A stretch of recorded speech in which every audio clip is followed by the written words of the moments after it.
Assalamualaikum warahmatullahi wabarakatuh. Perkenalkan, nama saya Davi Nurmala, nomor induk mahasiswa 856837989. Pada kesempatan kali ini saya akan melakukan kegiatan praktikum IPA di SD PDGK 4107 tentang gaya.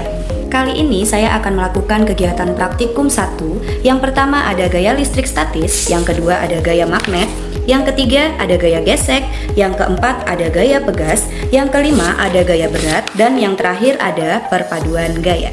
Selamat menyaksikan. Apa itu gaya? Gaya adalah besaran yang punya besar dan arah yang bisa menyebabkan benda diam menjadi bergerak atau benda bergerak menjadi diam. Pertama yaitu ada gaya listrik statis. Di sini saya menggunakan sisir dan juga rambut dan juga ada potongan-potongan kertas kecil. Awal mula kita akan sisir rambut. Dan kita lihat ternyata rambutnya menempel. Ini menandakan adanya gaya listrik dan rambut.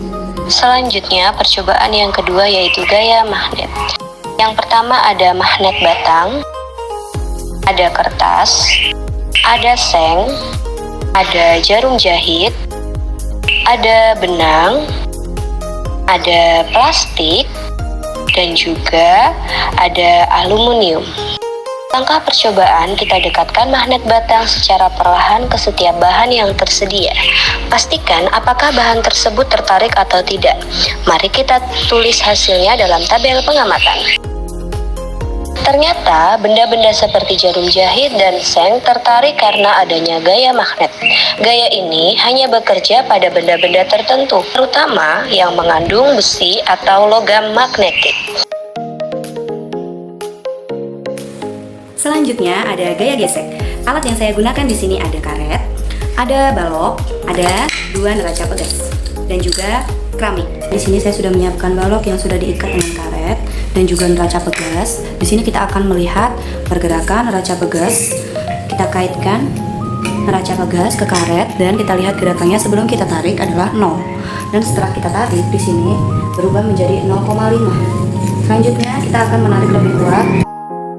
Gaya yang kita berikan harus melebihi gaya gesek agar balok bisa bergerak. Gaya gesek berfungsi untuk menghemat gerakan. Perhatikan gaya yang diperlukan saat balok mulai bergerak.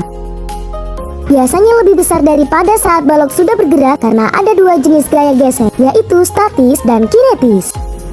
Selanjutnya yaitu gaya pegas. Alat dan bahan yang saya gunakan di sini adalah tripod, ada karet gelang, dan juga ada beban seberat 20 gram.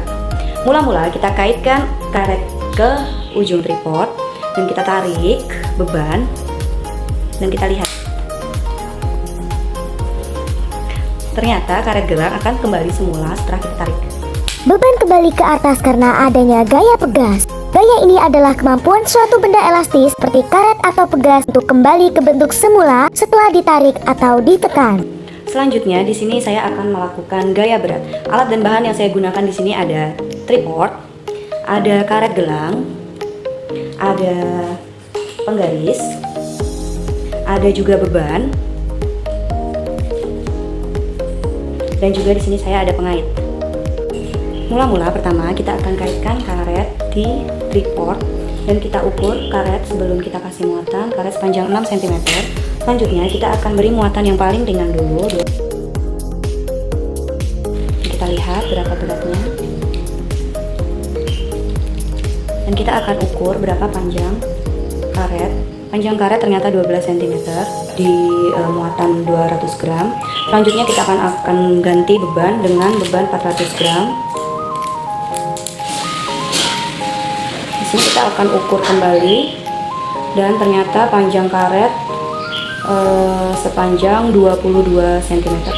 Selanjutnya kita akan tambah beban menjadi 600 gram dan kita akan lihat berapa panjang karet. Dan ternyata panjang karet mencapai 26 cm. Semakin besar massa beban, semakin panjang gelang karet merenggang. Ini menunjukkan adanya gaya berat atau gaya gravitasi yang menarik beban ke bawah. Gaya berat sebanding dengan massa benda. Semakin besar gaya berat, maka semakin besar renggangan karet. Dan untuk percobaan yang terakhir yaitu perpaduan gaya. Di sini saya sudah menyiapkan satu balok kayu yang berukuran sedang dan ringan, dan 2 neraca pegas. Mula-mula kita kaitkan neraca pegas di kiri dan di kanan, dan kita lihat saat neraca pegas saling bertarik, ternyata balok tetap diam di tempat. Ketika sebuah benda ditarik oleh beberapa gaya tetapi tetap diam, ini berarti resultan gaya-gaya yang bekerja pada benda tersebut adalah 0. Gaya pada neraca 1 berlawanan arah dan sama besar dengan gaya pada neraca 2. Sehingga gaya-gaya ini saling meniadakan atau berpadu menjadi 0.